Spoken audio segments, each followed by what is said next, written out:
Are you Philippines? No, I am Burmese. I am from Myanmar.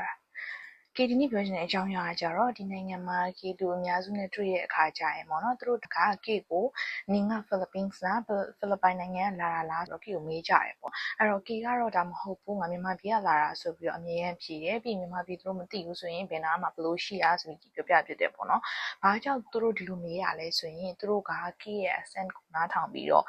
ကေက Philippines လူမျိုးတွေရဲ့ accent နဲ့ဆင်တယ်လို့ပြောကြပါတယ်အဲ့တော့ accent ဆိုတာဘာလဲဆိုတော့ကေရင်ရှင်းပြပါရစေ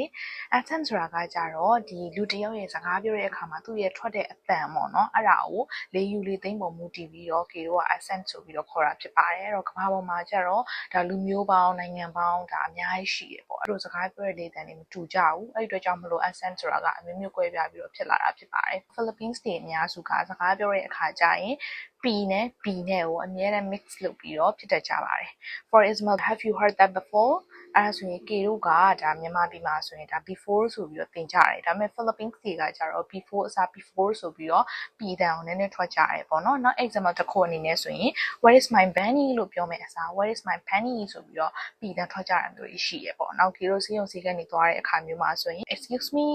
you are the wrong floor ဆိုပြီးတော့ F တန်ပြောရမယ်ဆိုတော့ P တန်နည်းနည်းပေါက်ပြီးတော့ you are the wrong floorအဲ့လိုမျိုးပြောကြရတယ်ပေါ့အဲ့တော့ဒီလိုမျိုးလေးလေးသင်လေးတွေကတနည်းအားဖြင့်ဆိုရင်တော့ဒါချစ်စရာကောင်းတယ်ဒါပေမဲ့ကေတို့ကရောဘာဖြစ်လို့သူတို့လိုမျိုးအတန်ထွက်နေရလဲအဲ့တော့ကေတက်ခဲ့တဲ့အကြောင်းတွေအကုန်လုံးကဒါအစိုးရအကြောင်းဖြူစင်းဥခတဲ့အကြောင်းတွေရှိမယ်နောက်တစ်ခါကေ International School တက်ခဲ့တာလုံးဝမဟုတ်ပါဘူးအဲ့တော့ကေတို့ကိုငငယ်တော့သင်ပြီးတဲ့အင်္ဂလိပ်စာဆရာမတွေက alphabet တွေသင်တဲ့အခါမျိုးကြရင် A ကနေပြီးတော့ Z အထိကိုသူ့ရဲ့ဒီ A B C D အဲ့လိုအတန်ထွက်တိုင်းနဲ့သင်ချရတယ်ပေါ့နော်ကေတို့တော့ဆိုရင် B ဆိုရင် B ပဲထွက်တယ် P ဆိုရင်လည်း P ပဲထွက်တယ်ဒါပေမဲ့အခုချိန်မှာကျတော့ B ကို B P ဆိုရင်ဖတ်အဲ့ဒီအတန်ထွက်ကြတယ်ပေါ့နော်အဲ့တော့ဒီလိုအတန်ထွက်တွေပြောင်းလဲသွားခြင်းအဖြစ်ကလေးတွေအတွက်ကတော့ကောင်းတယ်ဒါပေမဲ့ကေတို့ကြတော့သူတို့နေက Asian country ဖြစ်တာလေတကြောင်နောက်တစ်ခုကဒီလို B နဲ့ P နဲ့ကို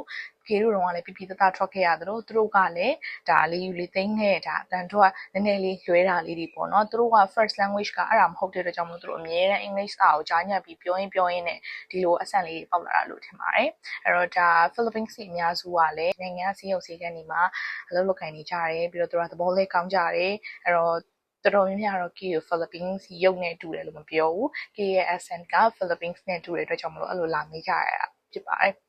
ဒါကတော့ K ဒီနိုင်ငံမှာကြုံရတဲ့အလွယ်လေးတစ်ခုပေါ့နော်။ဘာဖြစ်ဖြစ် K ကမြန်မာနိုင်ငံကလာတယ် Burmese people တယောက်ဆိုတာတော့ဘယ်သူမေ့ပေါ့နော်။ဒါအမြင်နဲ့ဖြေပြီးပါ